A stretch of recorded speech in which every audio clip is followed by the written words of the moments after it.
नमस्कार प्यारे मित्रों, आप लोग कैसे हैं। उम्मीद करता हूं कि आप लोग अच्छे होंगे और आपकी पढ़ाई भी बेहतर चल रही होगी और आप लोग अपने जीवन को बेहतर बनाने के लिए अथक प्रयास कर रहे होंगे।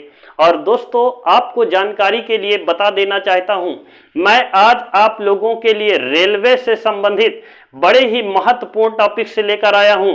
जैसा कि आपको सामने से दिख भी रहा होगा, क्या दिख रहा होगा? गर्भाशय। जी हाँ, गर्भाशय की जो संरचना है उस संरचना के बारे में बताएंगे। हम इनको 4-5 पार्ट्स में बांट करके एक एक पॉइंट टू पॉइंट देखने का प्रयास करेंगे।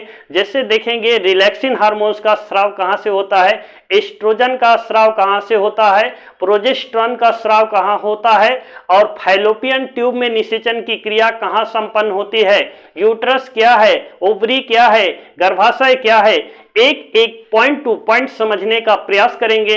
और दोस्तों, आप देखिएगा यहां से बड़े ही बेहतरीन प्रश्न बनते हैं। जैसे ये पूछता है रिलैक्सिन हार्मोन्स का स्राव कहां से होता है, तो याद रखना दोस्तों, ये जैसे भी महत्वपूर्ण इसमें प्रश्न है वैसे ही आपको बताने का प्रयास भी किया गया है। तो दोस्तों चलिए बिना समय को गवाए हुए हम चलते हैं, पहले देख लेते हैं इसको, मोटा मोटा ऐसे देख लेते हैं, तब इसको हम 4-5 पार्ट्स में बांट करके इसको जो है देखने का प्रयास करेंगे। जी हाँ, सबसे पहले तो आप देखिए यहाँ पर जो आपको निचला भाग में दिख रहा होगा ये क्या है, योनि। जी हाँ, योनि का ये जो निचला भाग है ये योनि का मुख्य द्वार है। क्या है? मुख्य द्वार है। इसको क्या बोलते हैं? योनि कहा जाता है।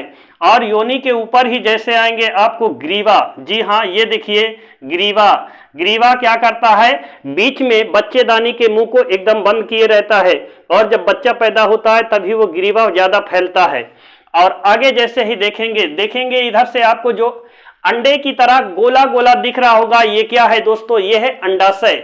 जी हाँ, ये क्या है? ये अंडाशय है या दिव्य ग्रंथि कहा जाता है। अंडाशय या दिव्य ग्रंथि, अगर ये इंग्लिश में होगा तो ओवरी होगा। क्या होगा? ओवरी होगा। और यहीं पर क्या बनता है दोस्तों? अंडा बनता है। जी हाँ, क्या बनता है?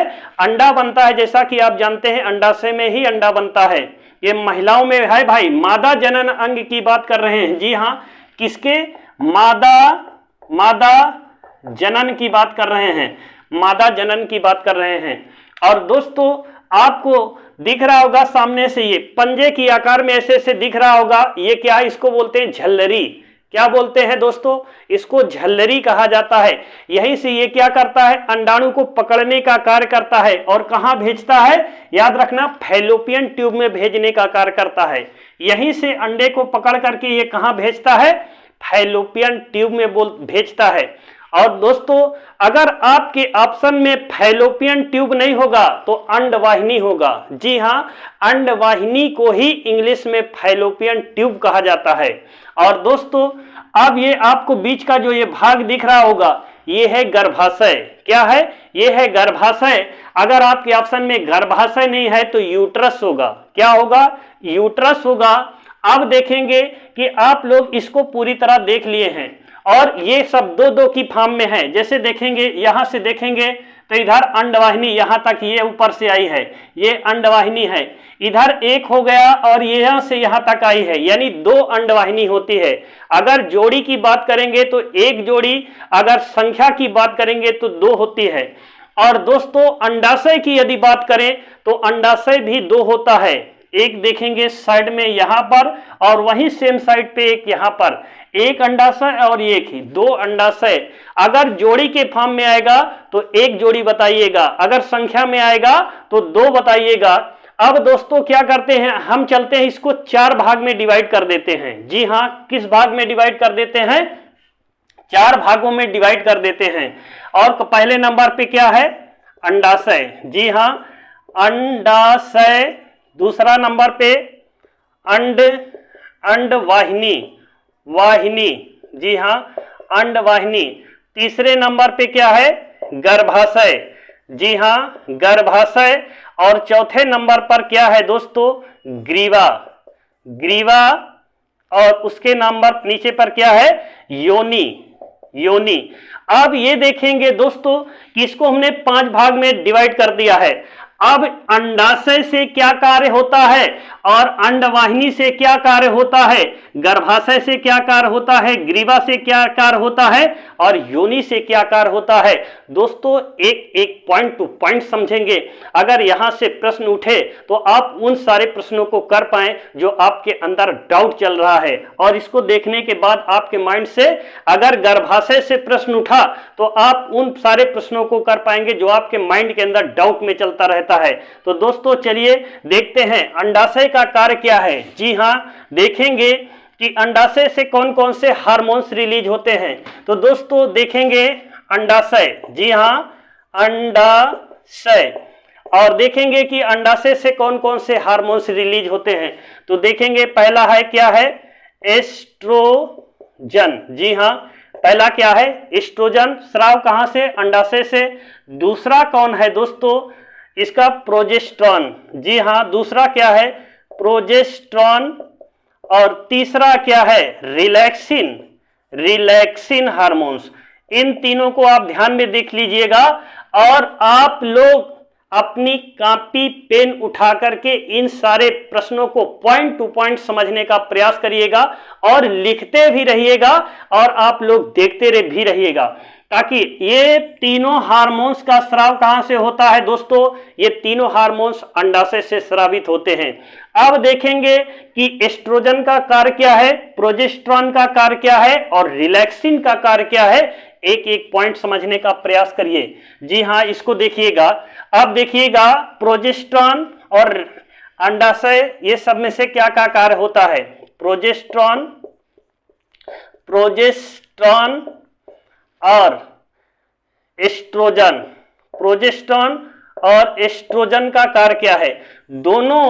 ये दोनों हार्मोन्स का कार्य यह है दोस्तों कि स्त्रियों में माहवारी, जी हां माहवारी पर नियंत्रण करने का कार्य, माहवारी पर नियंत्रण करने का कार्य कौन करता है, तो प्रोजेस्टेरॉन और एस्ट्रोजन करता है। माहवारी यानी अगर माहवारी आपके उस ऑप्शन में नहीं है तो ऋतुस्राव होगा। क्या होगा, ऋतुस्राव पर नियंत्रण करने का कार्य कौन करता है, प्रोजेस्टेरॉन और एस्ट्रोजन दोनों मिलकर के करते हैं। अब देखेंगे रिलैक्सिन हार्मोन्स का कार्य क्या होता है। जी हां, रिलैक्सिन को देखेंगे एक पॉइंट में। रिलैक्सिन हार्मोन्स का कार्य ये क्या करता है। रिलैक्सिन दोस्तों, जब गर्भाशय से बच्चा यानी कि बच्चे की जब टाइम पूरा हो जाता है और जब उसको बाहर निकलना होता है तो ये रिलैक्सिन हार्मोन्स का स्राव होता है। और ये क्या करता है रिलैक्सिन हार्मोन्स, याद रखना, ये आपको दिख रहा होगा ग्रीवा। जी हां, आपको दिख रहा होगा, ऐसे दोनों तरफ से आप देख रहे हैं, ये ग्रीवा का मुंह है। और ये क्या करता है, जब बच्चा निकलता है तो ये रिलैक्सिन हार्मोन्स ग्रीवा के मुंह को क्या कर देता है, चौड़ा कर देता है, जिससे बच्चा आसानी से पैदा हो जाता है। जी हां, क्या करता है, ग्रीवा के मुंह को चौड़ा करने का कार्य कौन करता है, रिलैक्सिन करता है।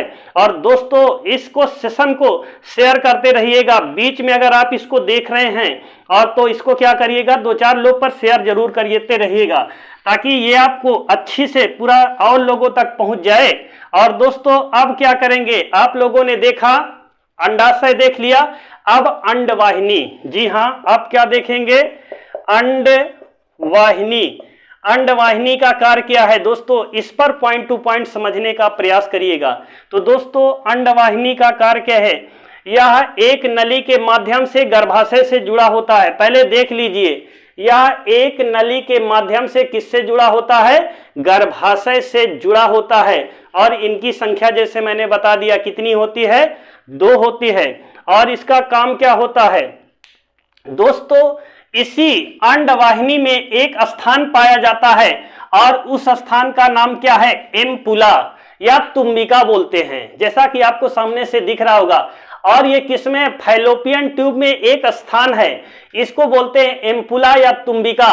और दोस्तों आपको जानकारी के लिए बता देना चाहता हूं, यहां पर निषेचन की क्रिया होती है। क्या होता है, निषेचन की क्रिया होती है, अर्थात मनुष्य के वीर्य पुरुष का वीर जो है जब जाता है तो वहां से क्या पैदा होता है, याद रखना, शुक्राणु।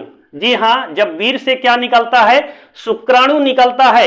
और मनुष्य के वीर में बताया जाता है कि 20 से लेकर 40,000 शुक्राणु पाए जाते हैं। जी हां, कितने, 20,000 से लेकर 40,000, 20,000 से लेकर 40,000 शुक्राणु पाया जाता है मनुष्य के वीर में। और दोस्तों कहा जाता है कि निषेचन की क्रिया के लिए एक ही शुक्राणु बहुत है। 40,000 शुक्राणु, यदि बहुत होता है भाई, 40,000 शुक्राणु तनी से नहीं होता, बहुत होता है 40,000। और 40,000 नहीं, सॉरी, ये 20 करोड़ है। जी हाँ, कितना, 20 से 40 करोड़ शुक्राणु है। आप सोचिए, बहुत होता है इतने शुक्राणु।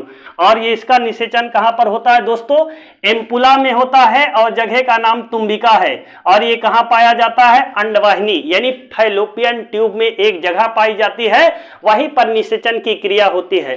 देखिए आपको दिख रहा होगा सामने से, यहां से अंडा बनता है और अंडा बनने के बाद क्या होता है, यहां से आप वीर जाएगा, वीर जाने के बाद उससे क्या निकलता है, शुक्राणु। शुक्राणु जब निकलता है तो याद रखना वो कहां पहुंचता है, झल्लरी के पास में, और फिर ऊपर जाता है एम्पुला। एम्पुला नामक स्थान पर निषेचन की क्रिया होती है। और यहीं पर क्या होता है, याद रखना, अंडाणु को भ्रूण में परिवर्तित कर देता है। क्या कर देता है, फैलोपियन ट्यूब अंडाणु को भ्रूण में परिवर्तित करने का कार्य करता है। अब देखेंगे, क्या देखेंगे दोस्तों, ये हो गया अंडाशय हो गया, और क्या हो गया, अंडवाहिनी हो गया, अंडाशय हो गया। अब गर्भाशय देखेंगे। जी हां, गर्भाशय, अगले पॉइंट पर चलेंगे, गर्भाशय। और दोस्तों आपको बता देना चाहता हूं कि गर्भाशय का आकार पूछा जाता है कि गर्भाशय का आकार कैसा होता है। तो दोस्तों इसका जो आकार होता है नाशपाती के जैसा होता है। जी हाँ, कैसा होता है इसका आकार, नाशपाती। और दोस्तों गर्भाशय का जो निचला भाग है उसको किस नाम से जाना जाता है, ग्रीवा कहा जाता है। गर्भाशय का जो निचला भाग है, ये देखिए यहां पर आया है, इसको क्या बोलेंगे, ग्रीवा कहा जाता है। और सबसे निचले वाले भाग को क्या बोलते हैं, योनि कहा जाता है। क्या बोला जाता है दोस्तों, योनि कहा जाता है। और दोस्तों उम्मीद करता हूं कि ये आज का जो मेरा सेशन है ये आपको जरूर पसंद आएगा, क्योंकि देखिए मैंने जो मेरे पास नॉलेज है आप लोगों के बीच में पूरी तरह से शेयर कर रहा हूं। और दोस्तों आप लोग इस सेशन को ज्यादा से ज्यादा लोगों के बीच में शेयर कीजिएगा। और दोस्तों आज की क्लास कैसी लगी है, लाइक कमेंट शेयर जरूर करिएगा। आज की क्लास को विराम करता हूं। जय हिंद, जय भारत।